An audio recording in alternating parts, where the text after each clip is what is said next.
Well spotted.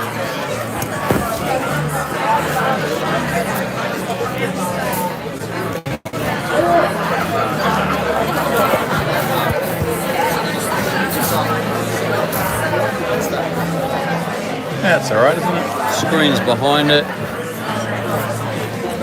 yeah. I'm just wondering how much we need to zoom in. That's not going to help, It's is it? going to be hard getting it to this point upwards.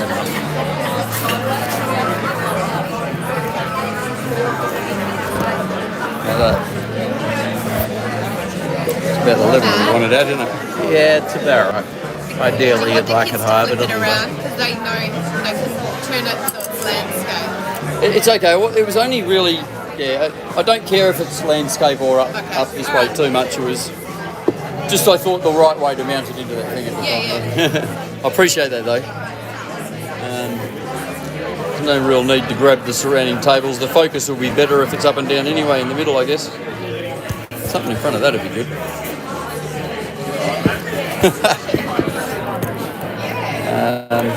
Just don't want it to move, that's all.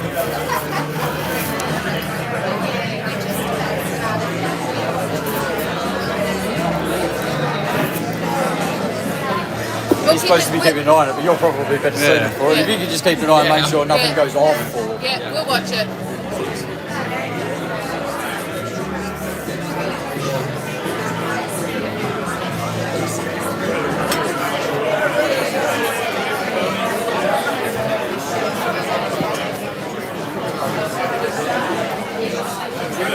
Afternoon, everybody.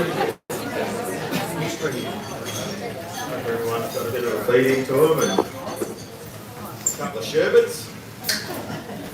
On behalf of the Fleggs family, I'd like to thank you for being here today to celebrate the passing and the life of Gary Evan Flegg. My name's Sean. I'm Christine's partner and I've been with the family for 22 years, but I've been known to the family since I was 17 years old. Before we proceed, I'd like to thank the North Beach Bowling Club for making the premises available. Gary was a member here for a number of years, and if you had to go up there and see his name on the wall, he probably did some of his best work on the greens out here. We'd also like to thank and welcome Gary's friends from Maroochydore that's getting live streamed over there. They're at the bowling club, I think, watching proceedings. He was a member of the bowling club and he spent many years there as well. And everyone else that's watching remotely. It'll always be on YouTube as a channel there for it and all that sort of stuff. So if anyone would like to revisit the photos and all that sort of stuff, they could always go back to that.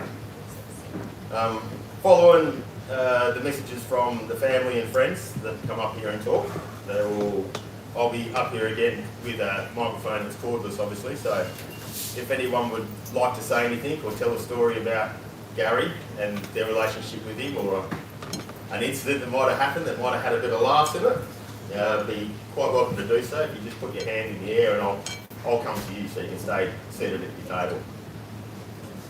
Gary was born on the 27th of August 1941. In 1966, he married Lynn, with whom he had two children, Matthew and Christine. Following his education, his work life began and took him and his family to many parts of Australia, including overseas. In 2008, Gary chose to go to Maroochydore and spent 16 years before returning to WA to spend time with us in June last year. In all his chosen locations, there was always one constant activity, and that was his bowls. He travelled to many different clubs, played in various competitions, including New Zealand, pursuing his passion. Added to this was his membership of the fishing club, where I'm sure that many stories still lurk and will always remain. Gary loved his family unconditionally. During my time with the family, I enjoyed many discussions and conversations with Gary. Proudly, Christine and I gave Gary two grandchildren, Ollie and Zach. The boys thoroughly enjoyed listening to many stories of their granddad's life experience. One of those experiences, when on the many trips that we used to go over and see Gaz, Grandad, in Queensland. The kids were still in primary school, quite young. And we went to Australia Zoo. And we spent all day walking around, like we covered more ground than Cliff Young, I think, going to the various shows and seeing all the animals and all that sort of stuff. So at the end of the day, everyone was pretty tired. And we're walking back to the car, and obviously Gary would sense the mood and maybe the tiredness of the children and all that sort of stuff. So he turned around and talked to us that he once went to a zoo, and the zoo only had one animal. It was a dog, and it was a Shih Tzu. The kids fell over laughing, and as Gary does in his way, he clasps his hands together. If anyone knows Gary, he did that all the time, and he'd walk off a little step and he's skipping back to the car sort of thing, humming a tune that he used to do regularly as well. I mean, that's just one example of Gary's character, and that was very much intact until the day he passed. Personally, I was privileged to be given many wise words of advice and suggestions about life from Gary. He was very considerate to the many people he came in contact with. He was always respecting and caring to everyone that was around him. His depth of knowledge was amazing, and his opinions were strong. He was one of life's gentlemen, which I think everyone would understand in the room. He was prepared to have fun and enjoy a beer or a glass of wine. All these attributes and many more have had an incredible impact on me and my life and the way I raise my family as well. As we go forward, there'll be a few speeches from family and friends. There will also be messages from the people over in Maroochydore. And then at the end of maybe a roaming mic where everyone can tell their story if they have one and wanted to do so, we'll get everyone to charge their glasses, and Matthew will do a speech and a toast to Gary. So if Noel would like to come up.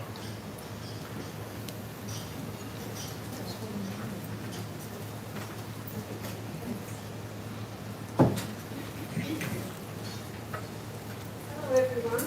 On behalf of Phil, Barb, Jan and I, we'd like to say a few words about Gary's earlier times. Gary lived an interesting life during the era started for him in 1941. He was born in Cronulla, New South Wales, which was a ferry ride across the bay to Bundeena. He and our mother lived with Dad's eldest sister Bernie and her young daughter. Between them, the two mothers ran a little store whilst their husbands were away during the war. Mum and Gary lived there for approximately 2 years before returning to WA. Early on, much of that time was spent with us all living and working in our family shops in Bassendean. We had many relatives, as both our parents came from large families. The support we received was immense, along with our relatives, friends and neighbours who provided us all with long-lasting fond memories. Gary was our older brother, naturally assuming the responsibility that comes with being the oldest of 5 children. He watched over us when Mum and Dad were busy with our shop, helping with household activities and developing our skills in all aspects of our busy lives. We were fortunate to have a safe, happy life. Gary respected the values and principles that our parents upheld and ensured we all knew what behaviour was expected of us. As our mentor, Gary led by example, bonding us into a team that cared for each other. We were all proud of Gary's achievements. He was gifted academically, successful in sport, and enjoyed a rewarding career. His friendly, cheerful personality gained him many lifelong friends. The highlights of our early days in Bassendean were our family picnics and holidays. Our covered truck would be loaded with mattresses, crates of food, drinks, and as many cousins and friends as we could fit in. Favourite places were by the Swan River, National Park, and Easter camping in Mandurah. We sang and played games, checked number plates and waved to vehicles behind us. There was lots of fun and laughter with Gary assuming the role of leader in the back of the truck. Although on one occasion, Gary slid open the little hatch to ask Mum, "Have you got Jan in the front? She's not in here." Jan had been left behind about years. Yes. Dad pulled up at the next telephone box and rang to check. But Jan was fine, being spoiled by linen rolling for the weekend. Although in later years we were scattered around Australia, we always kept in touch with each other. We were delighted when Gary and Lynn had 2 children in New Guinea. We had to wait a few years to meet Matt and Chris and got to know them in later years. We managed to cross paths at weddings, other family celebrations, and special events where we all enjoyed being together again. In between these occasions, we communicated by letters and phone calls. Gary has made a lasting impression on all the Fleggs and other family members with the respect and admiration he earned throughout his life. He was a true gentleman, and as we continue our journey through life, memories of Gary will remain with us forever. Thank you.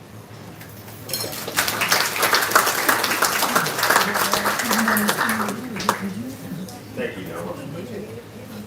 I'd like to call up Christine now, so she can work her way out. Apparently, I was just reminded that everyone's deaf.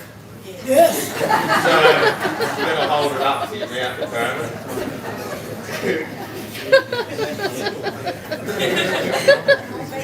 Hello, can you all hear me? Yes. Thank you everyone for coming today and all the kind words and support we have received since Dad's passing. Hi to everyone in Maroochydore that have gathered.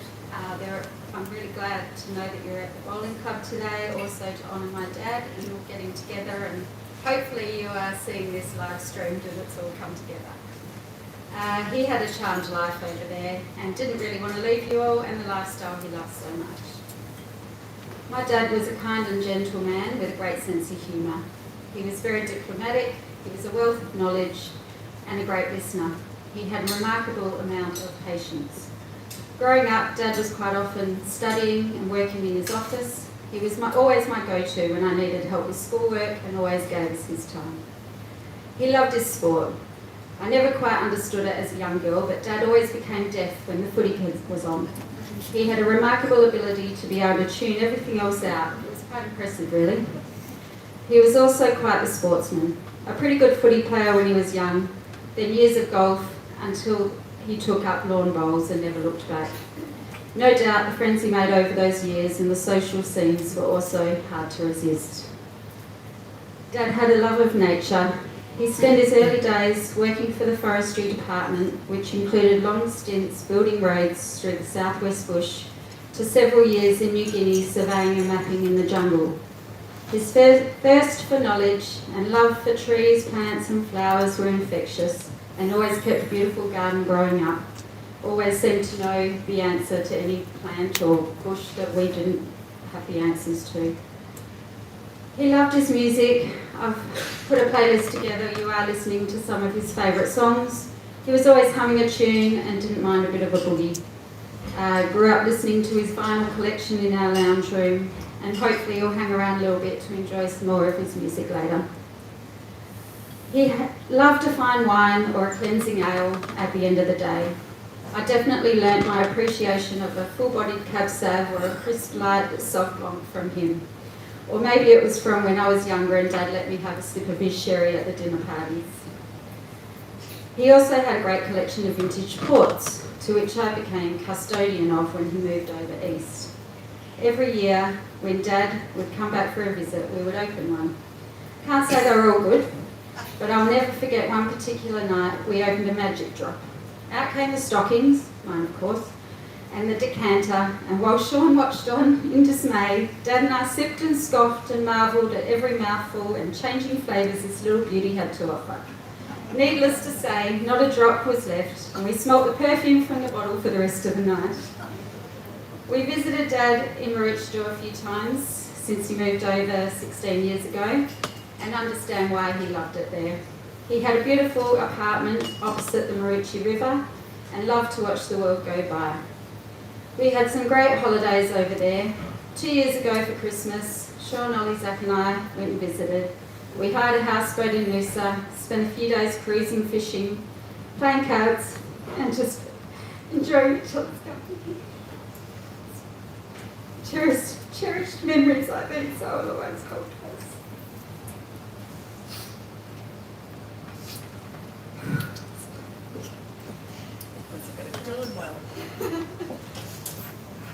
He left sunny Queensland and arrived in Mandurah in June last year, in the middle of winter, and he hated the cold. He became the master of our wood fire. There was no way that fire was going out under his watch.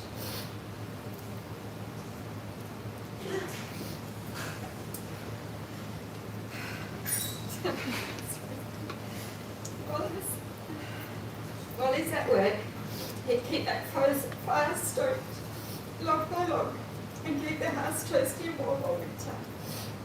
We were fortunate enough to have a friend who owns property in Marina and would take as much wood as we liked. Unfortunately, he can't be here today because he's still planting more trees.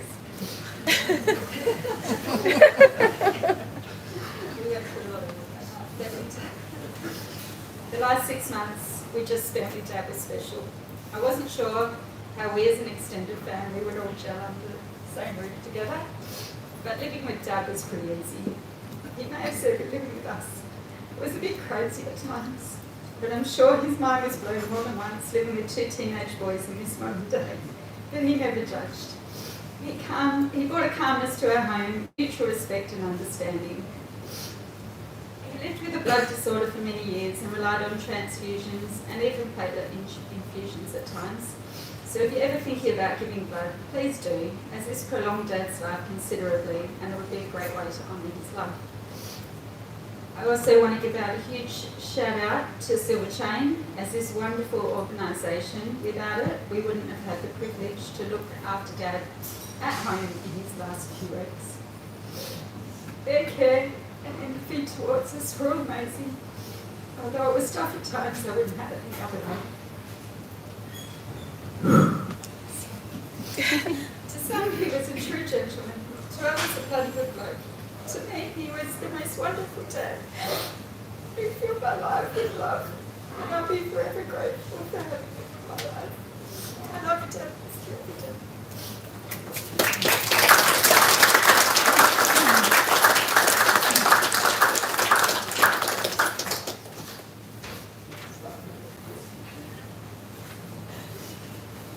Ugly crying. Got my going now, sir.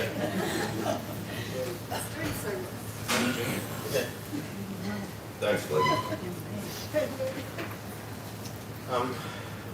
Tough act to follow. Kevin Woods, if you're around, if you'd like to make your way up, please, mate. It's not that round.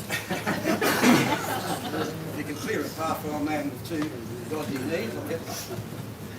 Need a hand, mate?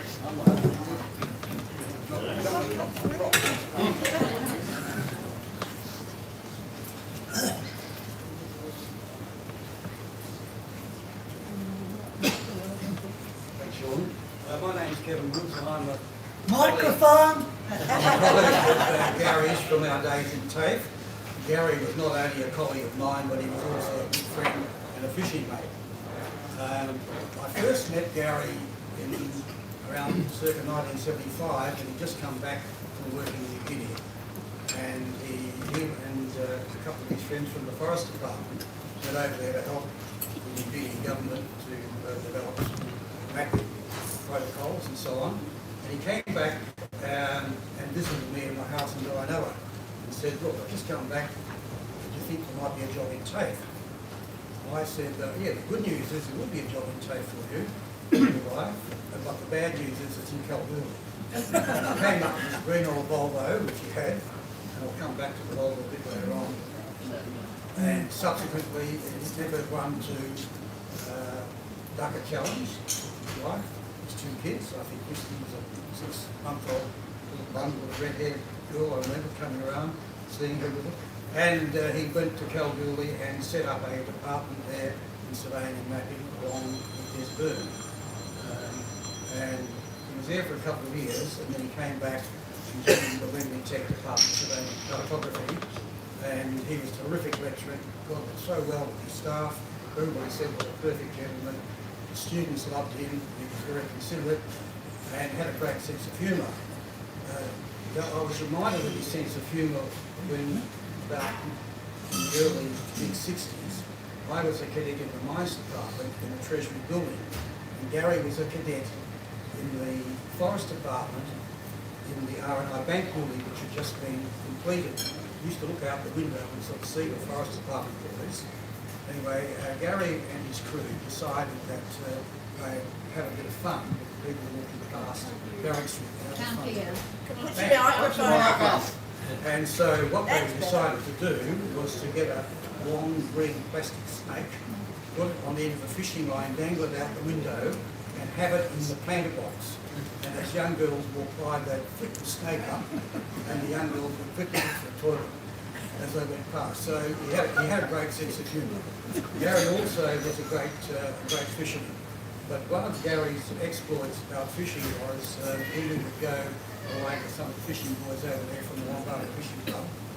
We'd go to beaches and to Steep Point and places like that. But I remember a trip we went to Horace, and we're fishing, and Don Taylor on the left over there was a fantastic fisherman, probably the A-grade fisherman in the club. And we were fishing off the books of some big tailors, Don said are there. Gary came in and he caught, got a great big fish on, reels it in, he had a crayfish this big, hooked on the end of his line. So it's the only fisherman I've ever seen catch a big crayfish. But he was a good fisherman and a good friend. And apart from that, just going back to the friendship days, when we were working together in the Department of Surveying and Cartography, we'd often have these parties. And I thought there'd be a photo of him tonight. One of our dress-up parties, Gary dressed up as a tooth fairy. And he had a tutu on, and he had a brush, a toilet brush around his neck. He was a tooth fairy. Others were dressed up variously, but not as good. He won the first prize. And one of the reasons that Gary invited us around to his party, and he was a great cook, and Gary liked to drink as we all did, he was the owner of a very large block of land where they built their first house in Karana, I think in Newborough Street in Elliott Road, about 1,000 square metre block of land with a huge verge. And Gary, being a keen gardener, wanted to sink a well because he was told that there was water down below all the limestone. So he started digging. He got down maybe a metre, then he hit limestone. And so every weekend, Gary and his dad, Reg, and a few of the people from the Surveying and Cartography department would come around with their shovels, their picks, and we'd get down this hole and start picking away, trying to find water. Not successful. Gary then looked at who might help him. There was a South Fremantle footballer, a big burly guy called Wayne Delminico, who had a drilling rig. So he calls Wayne up, and Wayne comes around with his great big rig. No worry, mate, it's out of the way, we'll get you water. Puts the rig over the hole, drills down and snaps the rig. The drill's still down there. Gary, not to be deterred, said, no, I'm going to get to this water. So he found some guy who knew how to explode dynamite. So with the hole that had been dug down in his backyard in Karana, drops a stick of dynamite down, said, stand back, we'll develop the well. Boom! Which we did. So he was like that, very determined, very sure that what he wanted would be obtained in the end. And just finally, one thing that Gary liked is a glass of red wine. I brought a prop here, and Gary and I like red wine. But the trouble with Gary was he used to like his chilled, and so he wouldn't like this glass. So Gary, if you're watching, mate, I'm sorry, I'm going to drink this bit of glass of red wine. Gee, it's not chilled, but I'm sure where you are, you might be able to find one that is. So RIP, mate, all the best.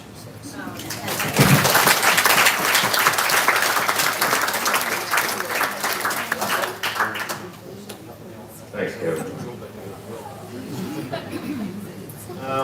Now we've got some messages. I think the people from Maroochydore got together and put some words together that my father's going to read for us. It's Harold. If you can come up for us, please.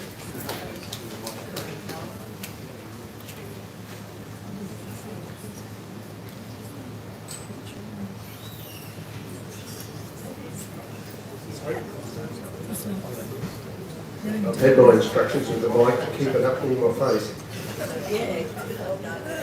As you've already heard, well done. As you've already heard, Gary spent quite considerable years in Maroochydore, and welcome to the people in Maroochydore. And I'm privileged to read on their behalf their particular message to Gary. Gary Flegg, affectionately known to many of us at Club Maroochy as Gazza, Fleggy or Fleggmeister, was more than just a familiar face on the bowling green. He was, above all, a true gentleman, a man of immense character, respect, both on and off the green. Gary's journey to the Sunshine Coast began in the early 2000s. Initially arriving as a house sitter, he soon recognised what we all know, that this slice of paradise was the place to call home. He purchased his unit and embraced the Sunshine Coast lifestyle wholeheartedly. Gary first joined the Swans Bowls Club, where he quickly became known not just as a remarkable player, but also as a great mate to all. His warmth, humour and kindness endeared him to everyone that he met. A champion in every sense, he claimed multiple club championships at Swan before its closure and continued his legacy at Club Maroochy, Cotton Tree, from 2012 onward.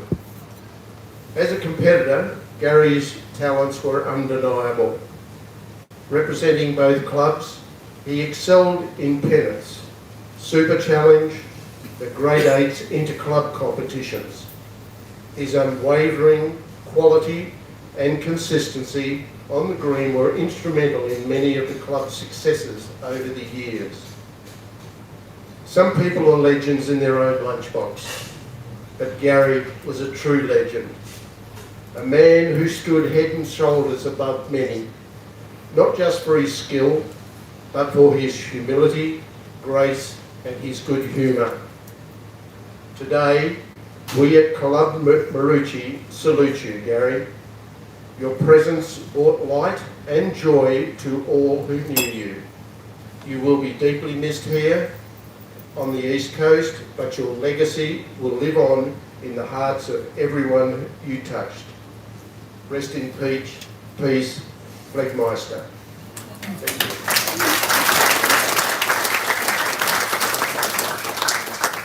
Thanks, H, and thank you to everyone in Maroochydore.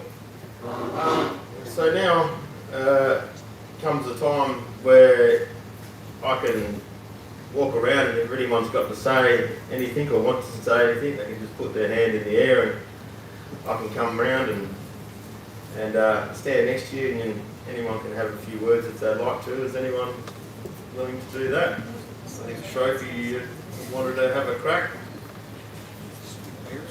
Hi